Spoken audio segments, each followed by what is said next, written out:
Bu dünya durduqca, bu xalq durduqca qəlblərdən qəlblərə dolacaq gəliyər.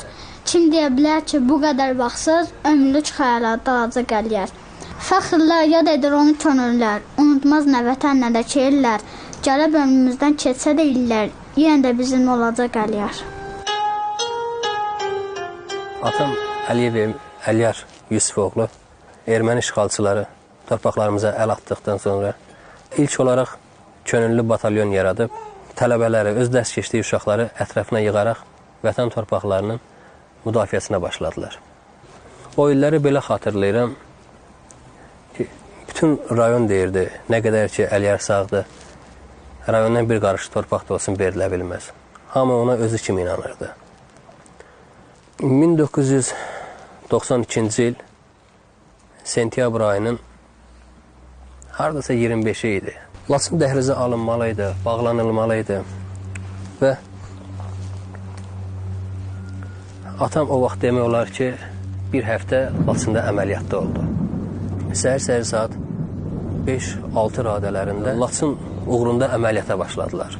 Oktyabr ayının 3-ü günorta saat 2 radələrində hərbi hissə ilə əlaqə saxlayaraq, hətta deyib ki, buradan Laçına 2 kilometr məsafə olar. Artıq demək olar ki, Laçına daxil olmuşuq biz. Hamı tam hazır olsun. Sərhəddə keçdi vurursunuz. Sərhəddə keçdi vurursunuz.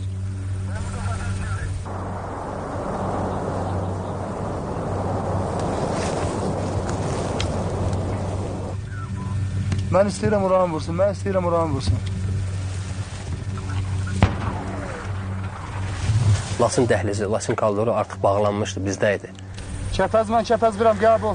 Üstündən bir neçə dəqiqə mi deyim, saniyə mi deyim, keçdikdən sonra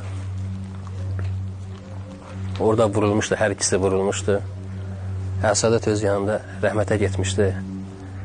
Bunları götürüb qayıtmışdılar, elə onun ilə də Laçın torpaqları verildi, elə həmin gündə. Çəkdikləri əziyyətlər hamısı boşa çıxdı demək olar ki. O vaxtı şəhidlər xiyabanına Bakıya gətirmək istəyirdilər. Evdən atamın anası, nənəm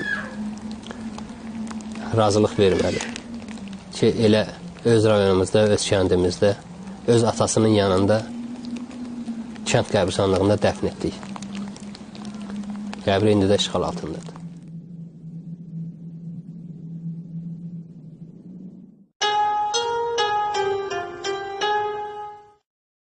General Bərgüşatlı müəllim işləyən məktəbə.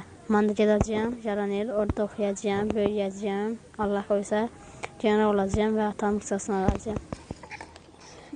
Elə o arzu da vardı mənim ürəyimdə. Oxumaq, hərbiçi olmaq, böyümək. Elə o arzudur ki, bugünkü gün Ensali hərbi hissədə hüquqşünas vəzifəsində xidmət edirəm.